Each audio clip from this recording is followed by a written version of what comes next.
সভাপতি আছে আফসান ভাই আছে উপস্থিত এবং উপস্থিত আমাদের জাহাঙ্গীর মেম্বার উপস্থিত আছে, উপস্থিত আমাদের বাবলুদা থেকে শুরু করে আমাদের বিকাশ ভাই থেকে শুরু করে আমাদের সমস্ত বুথ সভাপতি কর্মীবৃন্দ এখানে যারা উপস্থিত আছে সকলকে আমি সালাম জানাই।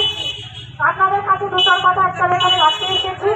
আপনারা জানেন যে 19শে জুন আমাদের নির্বাচনের দিন, তাই আপনাদের কাছে বড় জোরে অনুরোধ আপনারা সকলেই মিলে সকাল সকাল গিয়ে আপনাদের ফ্যামিলির সবাইকে নিয়ে গিয়ে আপনারা আপনাদের ভোট কেন্দ্রে জোড়াফুল চিহ্নে আপনাদের ভোটটা দেবেন। তার কারণ আমাদের মনে রাখতে হবে যে এটা উপনির্বাচন। আমাদের গোটা পশ্চিম বাংলা জুড়ে একটাই উপনির্বাচনের কেন্দ্র, সেটা হচ্ছে কালীগঞ্জ বিধানসভা এবং এই 13টা পঞ্চায়েত নিয়ে যে আমাদের কালীগঞ্জ বিধানসভা যে উপনির্বাচন হচ্ছে, সেই উপনির্বাচনে আমাদের একটাই লক্ষ্য, আমরা তো জিতবো 100% নিশ্চিত। আপনাদের সকলের সহযোগিতা নিয়ে আমরা জিতবো, কিন্তু আমাদের জেতার মার্জিনটা আমাদের অনেকটা বাড়াতে হবে।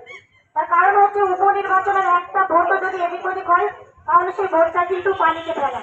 কারণ এখন না সিপিএম আছে না কংগ্রেস আছে, কংগ্রেস ক্ষমতায় নেই, সিপিএমও ক্ষমতায় নেই, বিজেপি তো কখনো আসবেই না পশ্চিমবাংলার ক্ষমতায়। আমাদের সবসময় মনে রাখতে হবে যে আমাদের এই ভারতবর্ষ সাংবিধানিক দিক থেকে আমাদের ধর্মনিরপেক্ষ দেশ। যতটাই হিন্দুদের ততটাই মুসলিমদের, ততটাই খ্রিস্টানদের, ততটাই বৌদ্ধদের, সকলে প্রত্যেকটা মানুষ এখানে তাদের ধর্ম বর্ণ জাতি নির্বিশেষে সকলে মানুষ তাদের সমান অধিকার নিয়ে কিন্তু ভারতে বসবাস করবে, এটা আমাদের সাংবিধানিক অধিকার।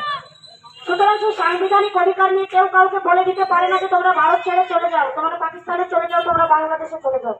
আমাদের সবসময় মনে রাখতে হবে যে কেন্দ্রে একটা সরকার আছে, একটা ভারতবাদী সরকার, মিথ্যাবাদী সরকার, যে সরকারটা সবসময় মিথ্যার উপর নির্ভর করে চলে। তারা কোনো উন্নয়নের কথা বলে না, তারা সাধারণ মানুষের স্বাস্থ্যের কথা বলে না, তারা সাধারণ মানুষের শিক্ষার কথা বলে না।